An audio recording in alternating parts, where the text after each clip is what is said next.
Well, we're looking today at the last sermon of the coronavirus sermon series that we titled, When Crisis Hits. And then we had something specific to say from God's Word about when crisis hits, things like, do not fear, or trust in the sovereign God, things like that. And today we're coming to a conclusion as we see this crisis subsiding. We're going to look today at Ruth again.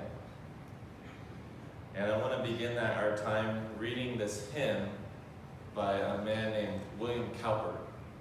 He wrote this hymn in 1774, and you might be really familiar with it actually. It's called God Moves in a Mysterious Way. Maybe already you're saying, Amen. But I want you to hear the powerful words of this hymn. God moves in a mysterious way, his wonders to perform. He plants his footsteps in the sea and rides upon the storm. Deep and unfathomable minds of never-failing skill, he treasures up his bright designs and works his sovereign will. Ye fearful saints, fresh courage take. The clouds ye so much dread are big with mercy and shall break in blessings on your head. Judge not the Lord by feeble sense, but trust him for his grace. Behind a frowning providence, he hides a smiling face. His purposes will ripen fast, unfolding every hour.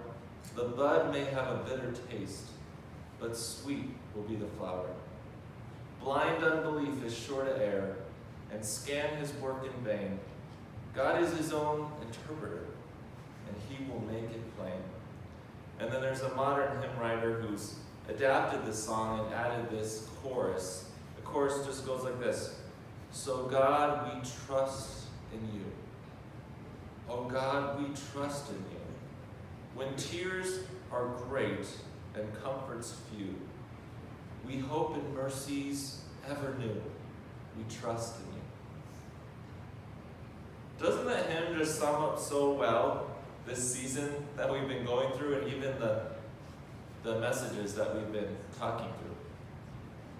Courage in the midst of fear, the need to trust God with the unknowns, the need to be made right with God, the church mobilized to meet needs, and the hope that we have as children of God. I mean, it's all in there. But it does add a key word that maybe we haven't addressed so far, and that word is providence. Providence. The concept of providence is kind of like God's sovereignty, the fact that he's in control.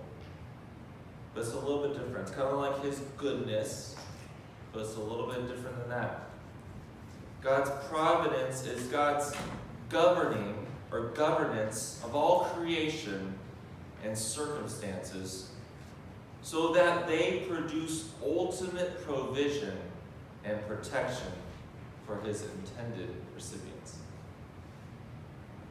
If we really understood this doctrine, it would change everything about the way that we approach a crisis. Instead of something being out of control, to think that it was actually designed and sent our way for our good. As an expression of God's protection of us.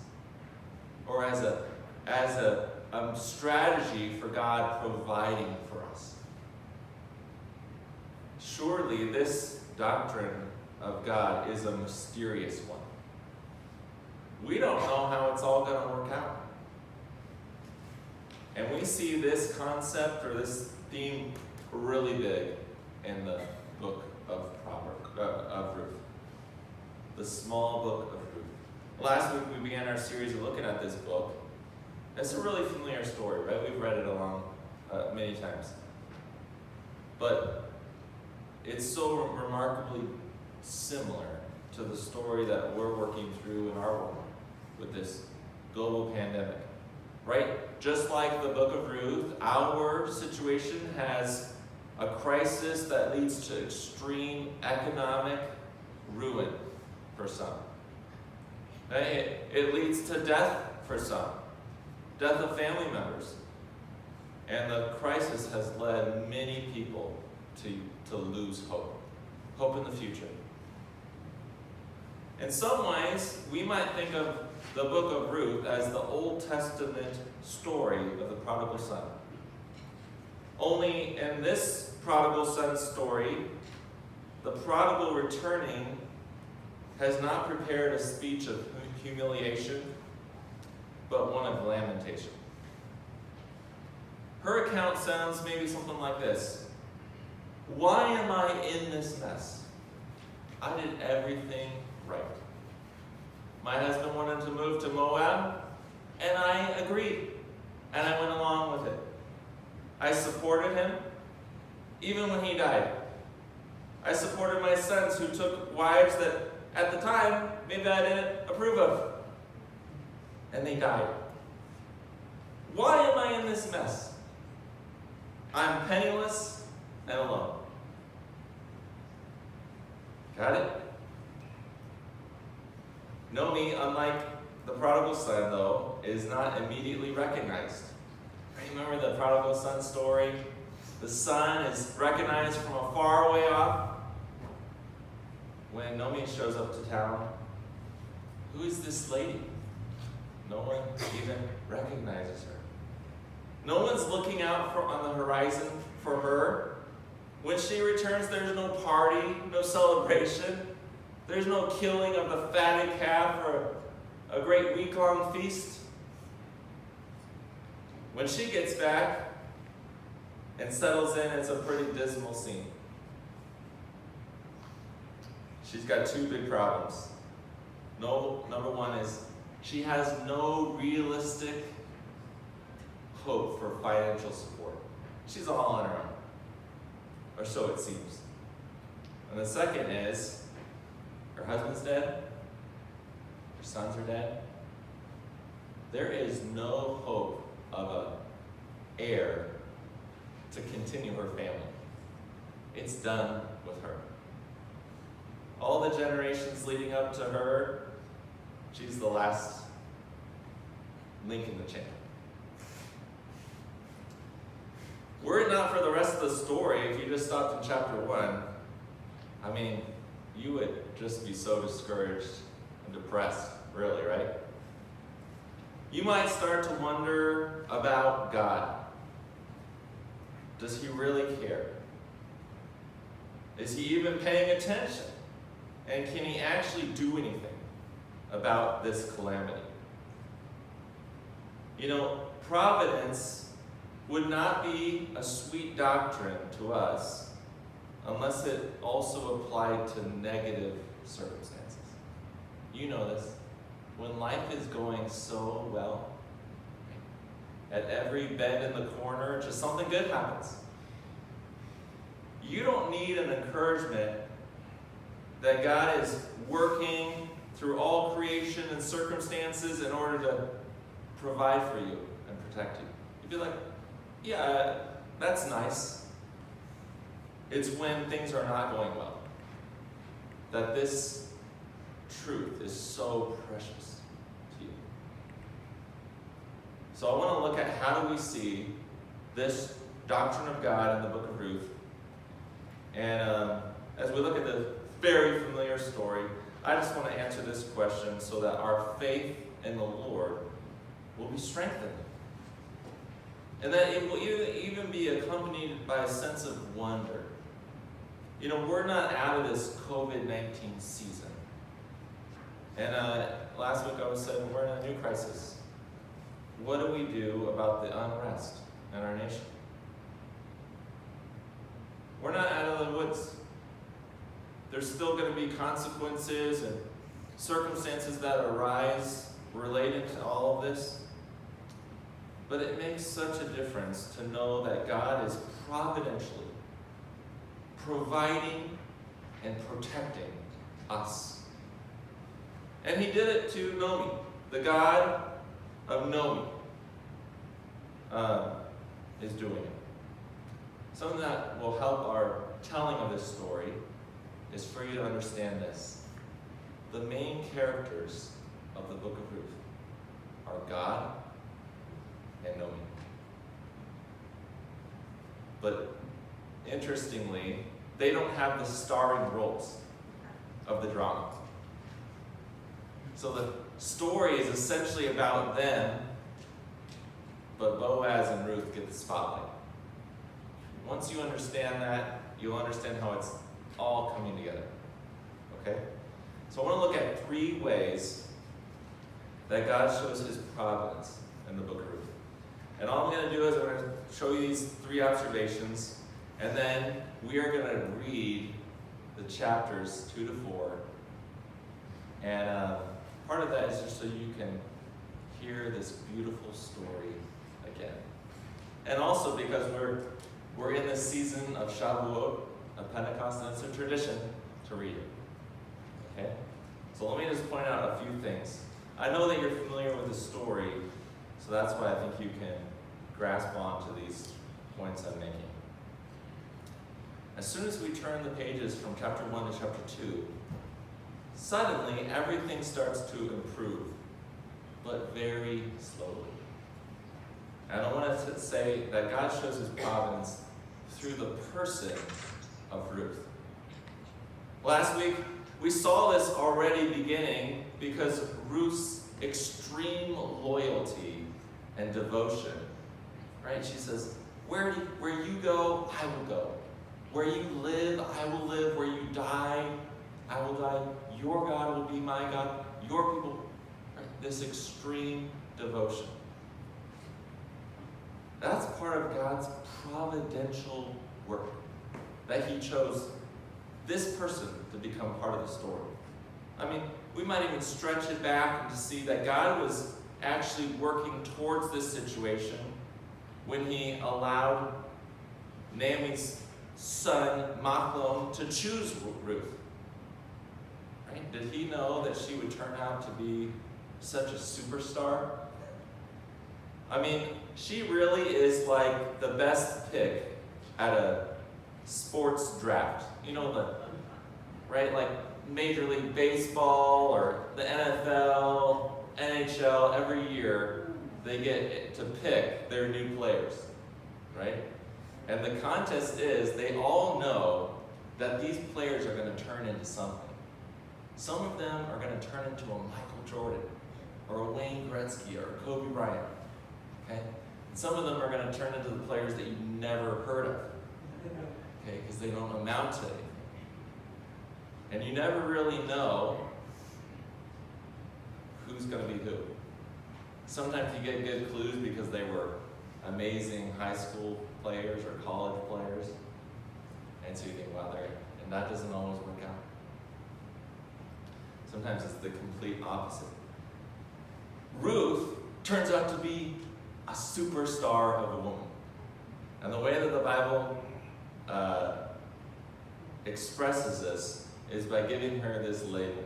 Okay? After today, all the women in the room are going to want this label for themselves. Okay?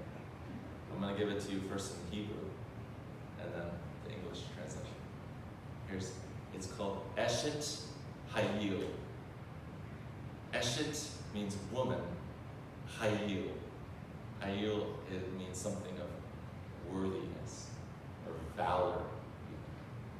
A woman of valor. That's how the Bible, this book, describes this woman, Ruth.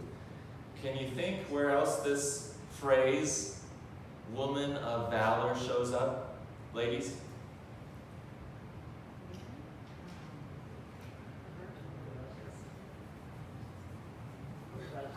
Esther? Does Esther? In the Proverbs? The Proverbs 31 woman. A woman of valor, who can find? Her worth is far more than rubies.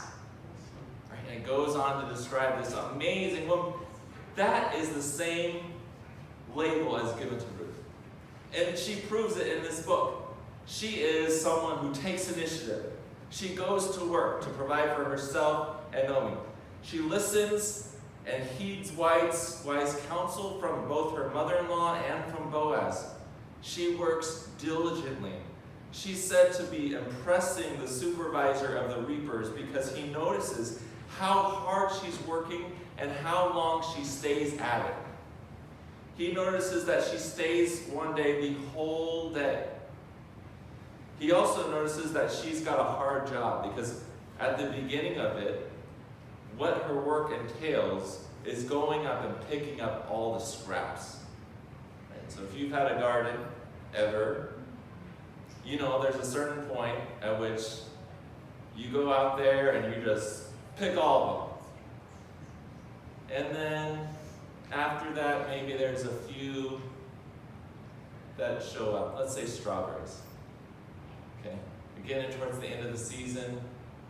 All those strawberry plants are full. You go out there and you just collect them all.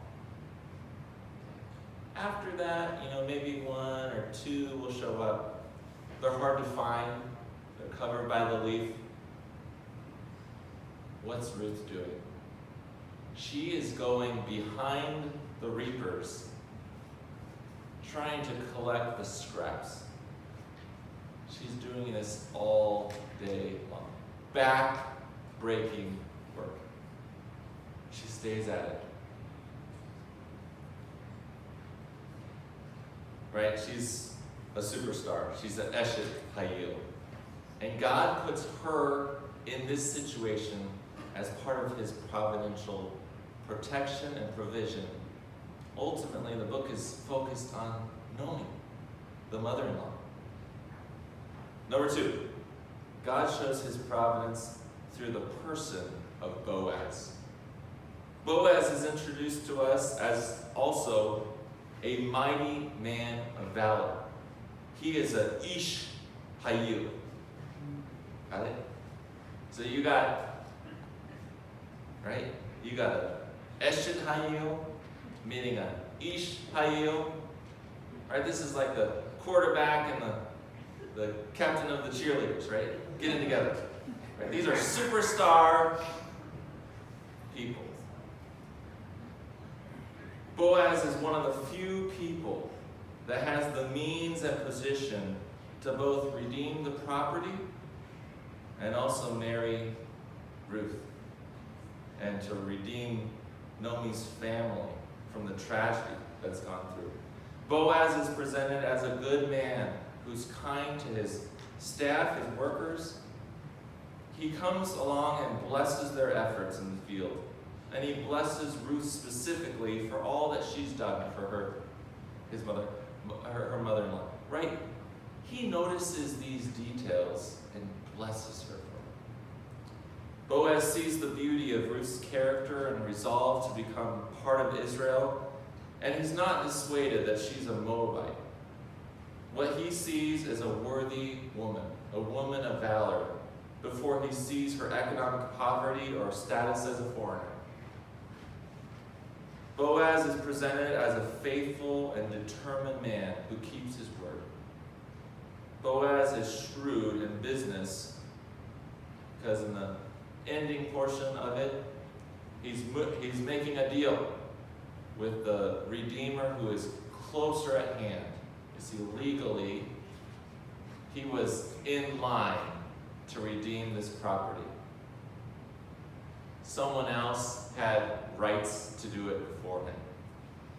But he recognizes that the issue of Ruth and Naomi, their well-being, is not just someone to buy their land, but it's someone to make a name for their family. And so he inserts this second issue of what about Ruth? You got it? These are two connected issues, but they are two different issues. Who will buy the property? Who will marry Ruth? Okay. Here's how it goes. As we'll read in the 4th chapter, he comes to the administrative center of the town, which was the gate. the gatehouse, where all the elders of the city gathered together, where transactions were made, where covenants were made, and that's where they were witnessed. Okay? And so what happens is he brings the matter to the nearer Redeemer, and he says, listen, you know about this property, it needs to be redeemed. Will you do it? And you remember the story that the man says, yes, I will redeem it. Here's the problem.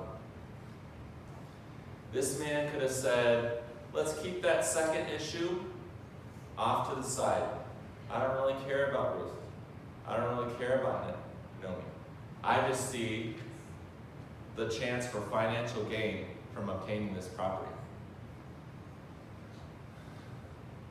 Boaz inserts the issue as part of the deal. He says, not so fast. On the day that you buy the property, there is this other issue that you're responsible for, which is raising up an offspring from Naomi's family, okay, of Elimelech. And so here's the point. It is right, according to the law, for him to do this as well. You got it? For him to say no, or for him to take the one part of the deal and not do right to the second part of the deal, in front of the elders of the city, would have looked very shameful for him. And that's why Boaz makes sure he inserts the issue. We could also say that he had another interest, right? A vested interest in Ruth. And as we'll see in the story, because there's that second part of the deal, and he doesn't want to take that on, he passes it along. The last part of this. When Boaz blesses Ruth, he uses this phrase. He says, may the Lord God of Israel, under whose wings you have come to take refuge, give you full reward. And when Ruth comes to him to show this interest, she uses his same words. She says this, spread your wings over your servant. What's happening? She's saying, remember what you said, you blessed me, that the God of Israel would protect me, provide for me under his wings? She says, you are God's expression of those wings. The last thing, God shows his providence in the circumstances of Ruth coming to meet Boaz. Let me give you a little detail. Of all the places in town where Ruth could have been looking to glean that day, she wound up in Boaz's field. Of all the places. Of all the times and days that Boaz could have gone to check on the progress in his field, he chooses that exact time and day in order to see her. Somehow, Boaz is financially stable, a righteous man, and someone who's respected in the community, and he's still single. How is that? God's providence explains it this way. Somehow, God used the circumstances in Boaz's life in order to keep him available to redeem Ruth. I don't understand how that all happened, but that's the way it is. And then the last is, Ruth is attracted to Boaz, and Boaz is attracted to Ruth. Right? That had to be part of the deal, or else they never would have gotten together. The result of all this is that in God's providence, the woman without any hope for sustenance and a legacy, right? The mother-in-law, Naomi, she actually becomes the matriarch of the king of Israel and the most celebrated family in all of its history. Isn't that amazing? If you would have told Naomi, hold tight, because in a couple months, after you get back to Israel, you actually will become the great-grandmother to the greatest king in Israel. You will become nobility. No way. Can you see it? And I want you to think about that in your own life, or for the people that you minister to, who have lost all hope. We can't even imagine the ways that God has been working. In this case, it's been maybe a decade that we see elements of God's strategy to provide in the works. And actually, at the end of this book, we see that God's working on this specific issue is actually centuries old, because the writer of the book of Ruth, he connects it all the way back to the biblical figures of Judah and Tamar. Remember Tamar, she lost her husband in a similar way. There was actually a similar circumstance. And I think the writer is bringing it up to say, listen, God has been working towards your provision, your protection, for a long, long time. And I think that's true for every one of you. And for me, for my family, for you, for your family. But you know, can it be so hard to actually believe that's true when the circumstances are so difficult? I can't even imagine. Sometimes we can get so low. Can't even imagine that it could get better. Let alone that it could be better than it's ever been in our entire lives. And yet God shows us that exact phenomenon in this story. So why don't you take your Bible out, and we're just going to read this sweet story together. And then again, transition to a time of prayer. And we read chapter 1 last week, and so I'm going to pick up in chapter 2. And I'm reading from the ESV, which is the same version as the Pew Bible, if you would like to use that. But just follow along. Or just, if you'd like to just sit there and listen, that would be fine too. Chapter 1 ends with Ruth and Naomi coming into town, and they're dismayed. What's happened to this lady? Chapter 2 begins this way. Now Naomi had a relative of her husband's, a worthy man, Ishmael, a man of valor, of the clan of Elimelech, whose name was Boaz. And Ruth the Moabite said to Naomi, "Let me go to the field and glean after the ears of grain after him, in whose sight I shall find favor." And she said to her, "Go, my daughter." So she set out and went and gleaned in the field after the reapers, and she happened to come to the part of the field belonging to Boaz, who was of the clan of Elimelech. That's the husband of Naomi, former husband. And behold, Boaz came from Bethlehem, and he said to the reapers, "The Lord be with you." And they answered, "The Lord bless you."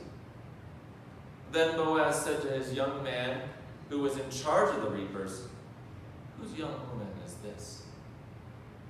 And the servant who was in charge of the reapers answered, "She is the young Moabite woman, who came back with Naomi from the country of Moab." She said, "Please let me glean and gather among the sheaves after the reapers." So she came, and she has continued from early morning until now, except for a short rest. And then Boaz said to Ruth, "Now listen, my daughter, do not go to glean in another field or leave this one, but keep close to my young women." Let your eyes be on the field that they are reaping, and go after them. Have I not charged the young men not to touch you? And when you are thirsty, go to the vessels and drink what the young men have drawn. You see that picture of provision and protection? And then she fell on her face, bowing to the ground, and said to him, Why have I found favor in your eyes, that you should take notice of me, since I am a foreigner? But Boaz answered her, All that you have done for your mother-in-law since the death of your husband has been fully told to me, and how you left your father and mother and your native land and came to a people that you did not know before. The Lord repay you for what you have done, and a full reward be given to you by the Lord, the God of Israel, under whose wings you have come to take refuge. And then she said, I have found favor in your eyes, my Lord, for you have comforted me and spoken kindly to your servant, though I am not one of your servants. And at mealtime, Boaz said to her, Come here and eat some bread and dip your morsel in the wine. So she sat beside the reapers, and he passed to her roasted grain, and she ate until she was satisfied. And then she had even some left over. When she rose to glean, Boaz instructed his young men, saying, Let her glean even among the sheaves, and do not reproach her. So no more scraps anymore. Just let her go wherever she wants. And also pull out some from the bundles, some that you've already picked up. Just leave them behind for her to pick up for her, and leave it for her to glean, and do not rebuke her. So she gleaned in the field until evening, and then she beat out what she had gleaned, and it was an ephah of barley. And she took it up and went into the city. Her mother-in-law saw what she had gleaned. She also brought out and gave her what food she had left over after being satisfied. And her mother-in-law said to her, Where did you glean today? Where have you worked? Blessed be the man who took notice of you. So she told her mother-in-law with whom she had worked, and said, The man's name with whom I work today is Boaz. And Naomi said to her daughter-in-law, May he be blessed by the Lord, whose kindness has not forsaken the living or the dead. Naomi also said to her, The man is a close relative of ours, one of the redeemers. And Ruth the Moabite said, Besides, he said to me, You shall keep close by my young men until they have finished all my harvest. And Naomi said to Ruth, her daughter-in-law, It is good, my daughter, that you go out with his young women, lest in another field you be assaulted. So she kept close to the young women of Boaz, gleaning until the end of the barley and the wheat harvests. And she lived with her mother-in-law. And then Naomi, her mother-in-law, said to her, My daughter, should I not seek rest for you, that it may be well with you? Is not Boaz our relative, with whose young women you were? See, he's winnowing barley tonight at the threshing floor. Wash therefore and anoint yourself, and put on the cloak, and go down to the threshing floor, but do not make yourself known to the man until he has finished eating and drinking.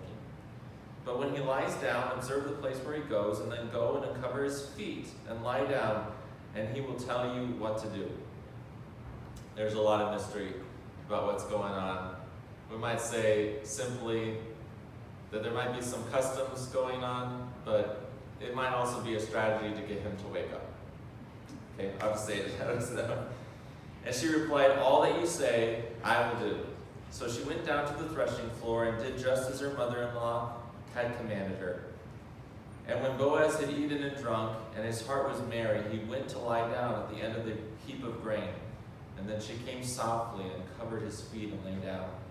At midnight the man was startled and turned over, and behold, a woman lay at his feet. And he said, Who are you?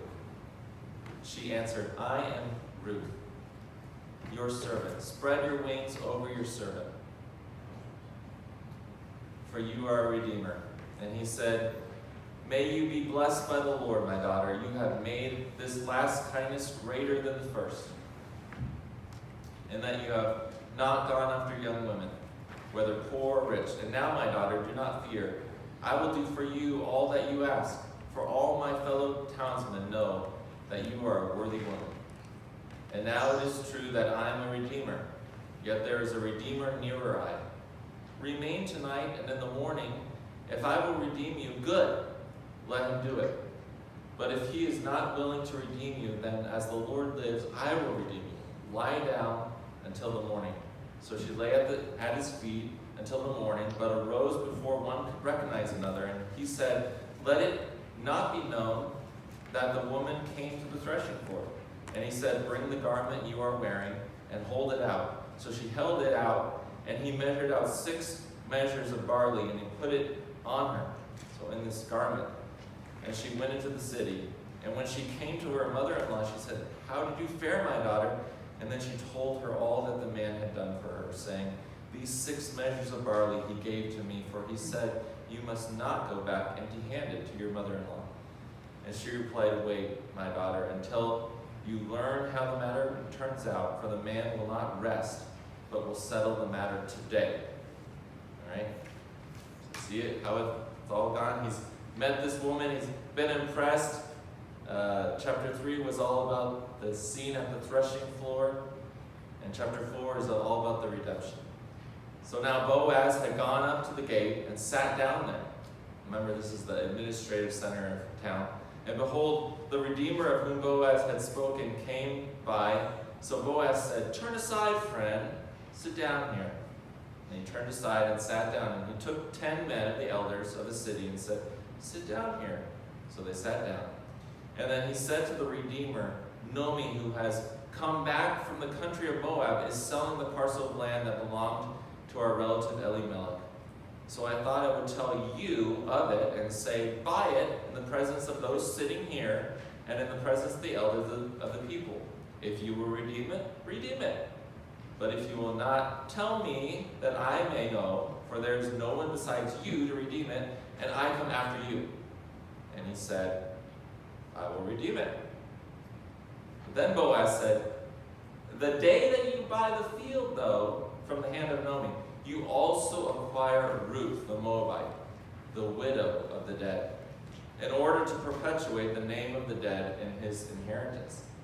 And then the Redeemer said, I cannot redeem it for myself, lest I impair my own inheritance. Take my right of redemption yourself, for I can't redeem it. Now, this was the custom in the former times in Israel concerning redeeming and exchanging to confirm a transaction.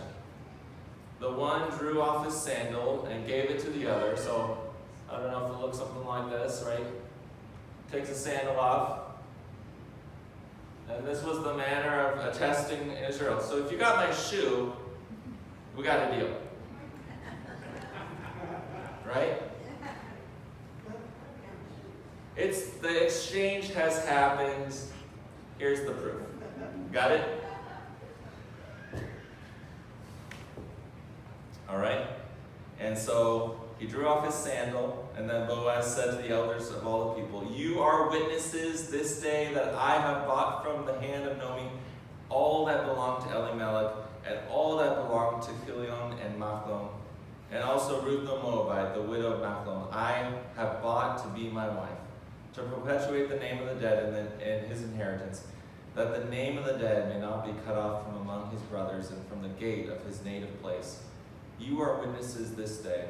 And then all the people who were at the gate and the elders said, we are witnesses. May the Lord make the woman who is coming into your house like Rachel and Leah, who together built up the house of Israel. May you act worthily in Ephratah and be renowned in Bethlehem. And may your house be like the house of Perez, whom Tamar bore to Judah, because of the offspring that the Lord will give you by this young woman.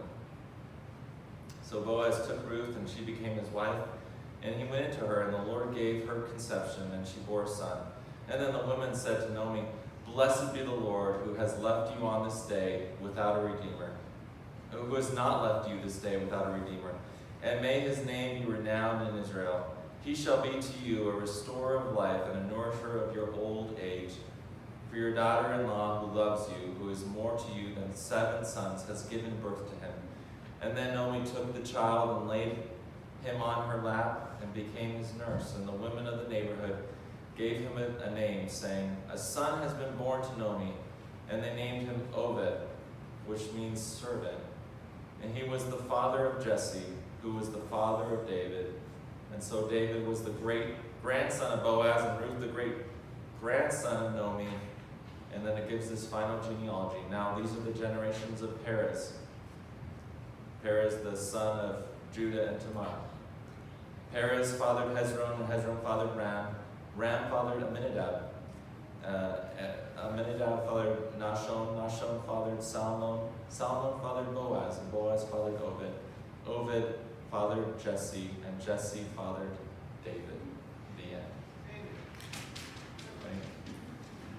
So just a few points. God is working providentially through this crisis season for your ultimate provision and protection, even if it's not so clear. As the hymn went, that working might be mysterious. It might be hidden as deep as unfathomable minds. It might involve frightening storms. But behind a frowning providence, he hides his smiling face. Maybe you've been living your whole life in fear. Maybe you've convinced yourself that God, the reason why things bad happen in your life is because God is out to get you. Or maybe that he doesn't care anything about you and you're on your own to fend for yourself. And I want to tell you that those are lies produced by sin and the devil. And that God wants to rip you from those lies. And he wants to bring you to himself as a good, good father. And so I'm calling you today, Zoom or in this room. Would you call out those lies in your life if you believe them, if you've been believing them?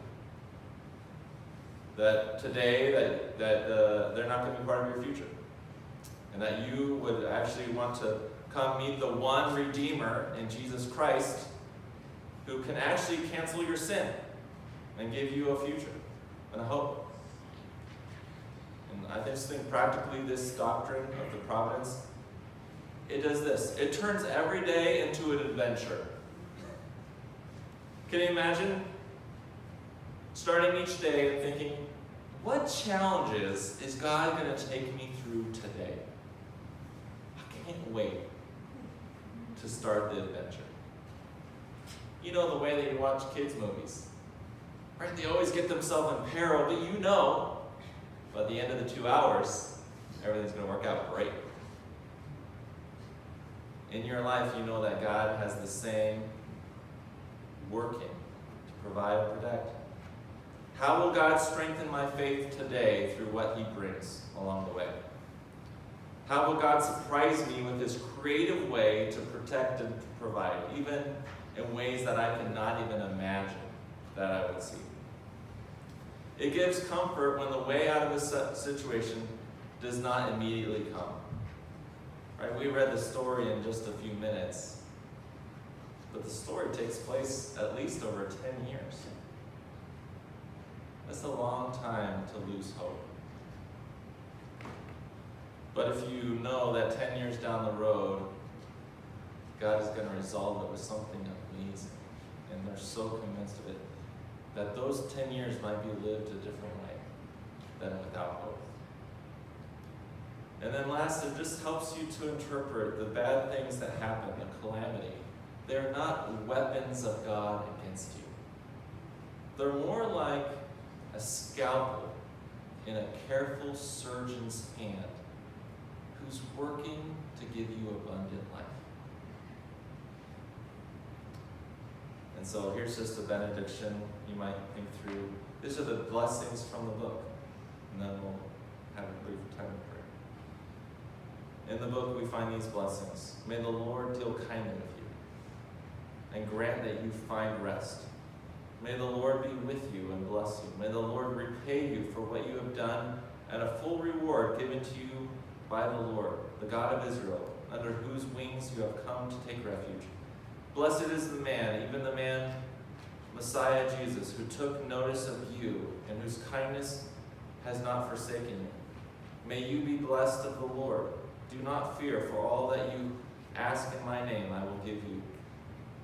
To the women, may the Lord make you like Rachel and Leah, who together built up the house of Israel, and Ruth, who followed in their footsteps. May you walk in a manner worthy of the Lord. To the men, may the Lord make you like Jacob and his sons, who built up the house of Israel, and Boaz, who followed in their footsteps. And may you also walk in a manner worthy of the Lord. Blessed be the Lord, who has not left you without a redeemer, with the provision of Jesus and his sacrifice for you. And may his name be renowned in Israel. He shall be to you a restorer of life and a nourisher of your old age.